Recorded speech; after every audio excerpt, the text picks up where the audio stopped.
Welcome to snowy Norfolk.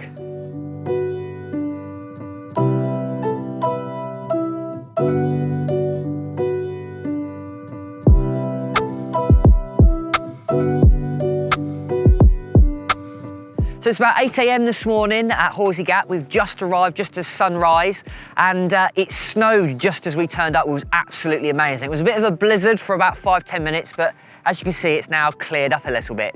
So we're here at Horsey Gap in Norfolk, right on the coast, and it's quite famous for grey seals, which is why I'm here to photograph today. Hopefully get some great video and great photos of some grey seals. I am really excited.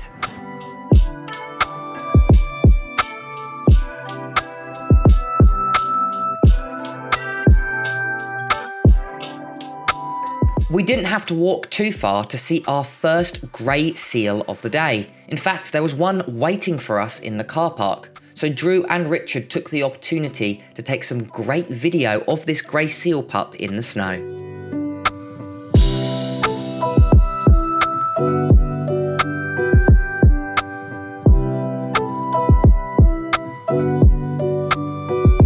So the seal itself is actually just tucked ironically underneath the seal signpost there.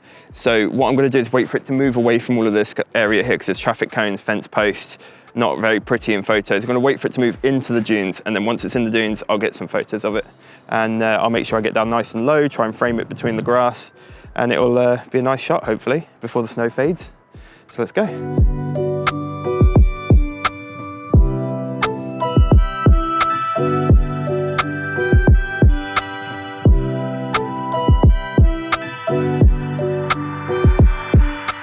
So actually, this is incredibly rare for England for it to snow. It might snow once or twice a year.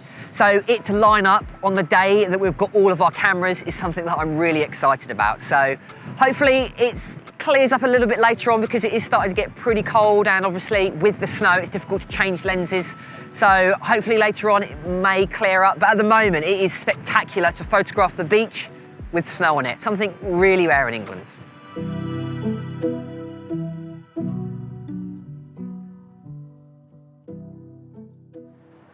Right, so it's finally stopped snowing. It's a little bit quieter. There's currently no seals. So let me just quickly talk you through my kit before things hopefully start kicking off later on. We can start taking some photos and videos.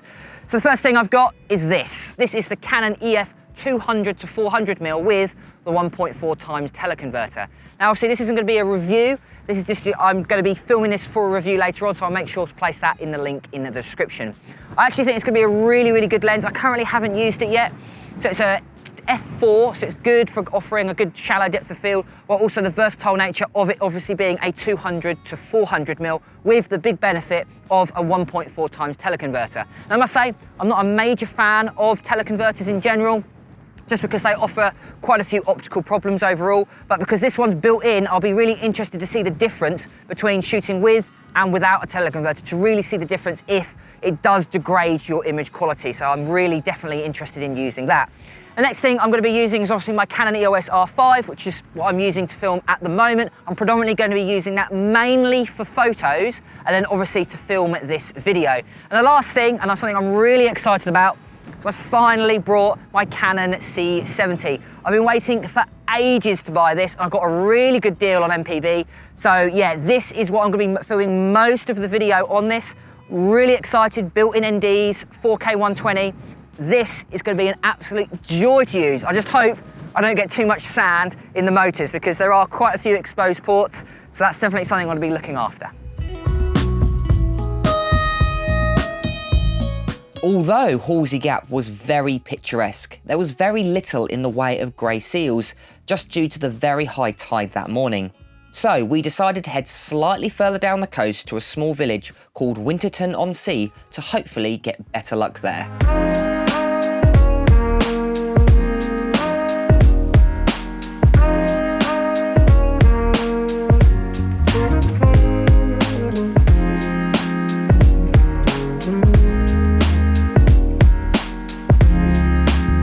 Cool, Cool, so we've made it to the part of the beach where the seals are. It is currently high tide, so we're probably going to wait an hour or two, kind of see what the seals are doing. Now, it is really, really cold, so if you are thinking of coming to Norfolk to photograph the grey seals anytime in winter time, recommend a real nice thick coat. I've also got, while we're waiting, also some nice thick gloves as well. Now, it's about a 5-10 minute walk. The beach obviously is really, really long at Horsey, but it kind of collides into the other beach further down. So it's depending on how far you can walk or where the kind of seals are. Be prepared for maybe up to a half an hour walk, but to be honest with you, 5-10 minutes can easily get you to the beach front.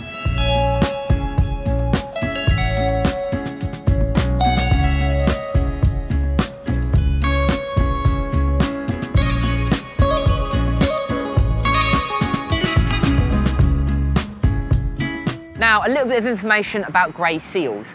So they're born kind of early November to February, and basically the mothers will come up right up to where the edge of the kind of where the waves are crashing on these sand dunes, and they can have multiple pups. Usually 1 or 2 is kind of normal. The kind of males will fight over the large selections of the females. Depending on what time you come, you might see them mating, or you might actually see them being born. What we've done is we've come in January because we want the pups to be a little bit older, because when they're born, they actually can't swim. They have 4 to 8 weeks is roughly kind of when they can start swimming. So this time of year is the perfect time if you want to get pups on the beach, because they're almost old enough to go into the sea, but they're not quite.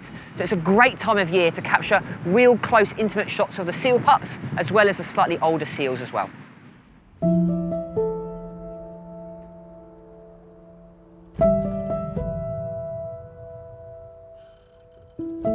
Before we arrived earlier that week, a really bad winter storm hit the east coast of England, affecting a large proportion of the grey seal population. Even though the worst of the storm had passed, the seas were still incredibly rough. And due to the high waves and swells, a lot of the smaller seals were actually washed away. But just a couple miles down the coast, I was able to find a small seal pup still with its mum, probably no older than 4 weeks old. Protected by the larger sand dunes, this pup was lucky to be alive.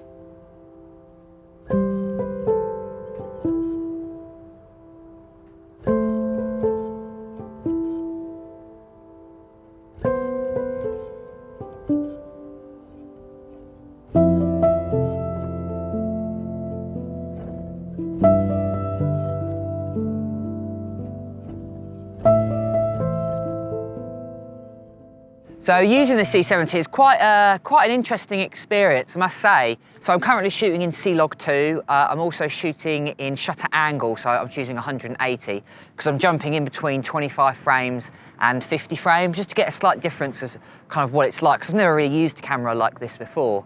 I'm shooting in C-Log 2, so I'm hoping to bring back a lot of this information, but the only thing that's always constantly worrying me is you can kind of see it's snowing again. Don't know the waterproofness of this camera, so I'm always being a little bit careful, especially with the salt and the spray, and obviously there's snow all over the ground and it is quite cold. But so far it is getting me really impressive results.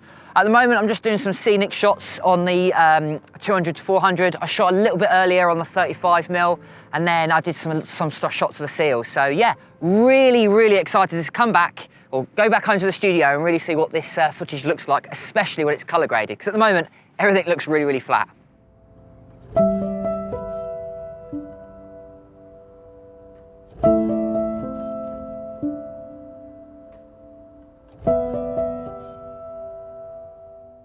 Now, it might not look it behind me as the sun is out, but right across kind of the sea over there, there is a giant snowstorm coming. Now, I'm debating staying here until the storm kind of passes, because with the seals, getting that snow, especially shooting on the 200 to 400 with that kind of f4 aperture, I might actually stay here. It doesn't look like a big storm. A lot of the storms have lasted maybe 10 to 15 minutes today, and it is a really unique experience shooting kind of wildlife in kind of rarer weather, especially here in England. Like I was saying, it doesn't snow that often, and it's snowing, especially when we're on a kind of a filmmaking trip, photographing, in my opinion, quite cool wildlife. I might just stay, but it is getting proper chilly. I might have to put my gloves back on.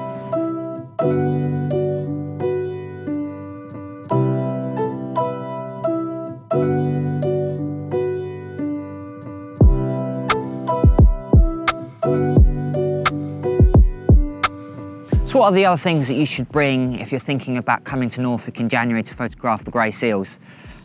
First thing is warm winter wear. You'll be surprised of how cold it can be, especially on the beach with kind of like the wind chill. So I've been kind of wearing or having these in my pockets. These are just some gloves just to keep my hands warm, because obviously pressing all the buttons on the camera, yeah, fingers can get quite exposed. So the first thing I recommend bringing with you is definitely winter wear. I've got like 2 coats on, I've got some waterproof trousers on, I've got proper shoes. Again, that's something that's really important. You're walking on sands, you're walking on dunes, you want to make sure you've got nice proper shoes on. But yeah, making sure to keep yourself nice and warm, because then you're more likely to want to stay out and get better shots. So definitely bring proper winter wear if you are thinking about coming here, especially in winter. Now, I've been kind of lying down a lot, especially in the snow and the sand, and I am genuinely completely soaked. So another thing I'd recommend bringing is some kind of floor mat, like for example, a yoga mat or something like that, something that you can kind of put in between the kind of ground and yourself. Now, I don't mind putting the camera down, especially as it's got a large tripod foot. I can easily wash that, and obviously my camera's completely lifted off of the ground at this point, although it's maybe touching a little bit of the snow. But yourself, you're gonna get so much colder if you're out in the elements, especially on the snow or anything like that. So a big thing I would probably bring with me is some kind of floor mat to separate yourself from the ground, so you can actually get to those really low down shots and you don't necessarily have to use a big heavy tripod. So yeah, the second thing I definitely would bring with me that's non-photography related is probably a floor mat, or some kind of yoga mat or something like that would probably work really well.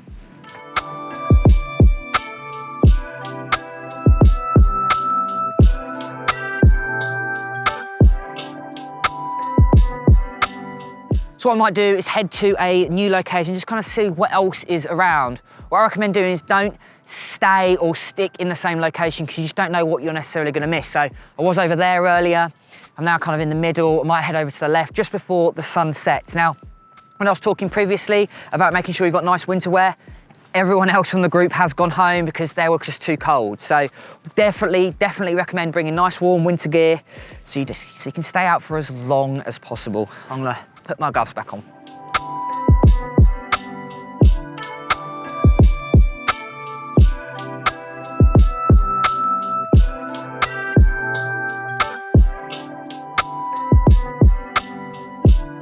And as you can see, it is now sunset in Norfolk. It has been an amazing day, a really unique experience. We've been able to photograph grey seals with snow on the beach. Not something I would ever have expected. Plus, I love the sea serenity. I can't wait to get home and have a look at some of the footage, and especially colour grade it, as well as using that 200 to 400. It has been a dream lens, really versatile, and the flexibility of the focal length from 200 to 400, as well with that 1.4 times teleextender. It was able to get really nice shots, and I must say, I've actually changed my mind on teleconverters. I actually think, especially when it's inbuilt, you can get some really cool shots which you wouldn't necessarily be able to if you had a normal extender, because I'm on a beach and I don't want to necessarily constantly swap out lenses because of all the sand and dust. Because it's built in, you can turn it on and turn it off really quickly. So if you're interested in the overall review of that, make sure to go ahead to the link in the description. I'll be releasing that on my channel very soon. I've been James for Photo Fever, and I'll catch you guys next time.